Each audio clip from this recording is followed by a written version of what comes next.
First, we need to look at what was used as a heating system in those years.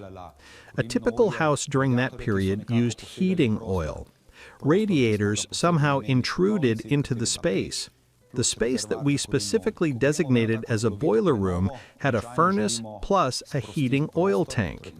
When we go for a comprehensive renovation, we usually want to free up space, meaning we gain new surfaces.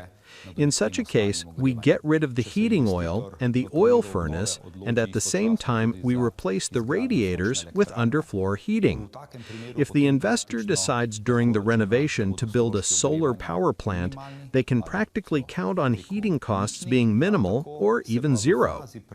During the renovation phase, cooling is also considered.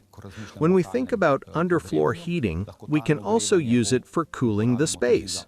However, cooling the space is not enough. We also need air treatment.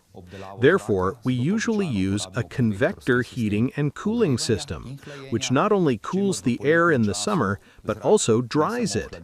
In this way, we achieve an appropriate living climate in the space, improving overall comfort.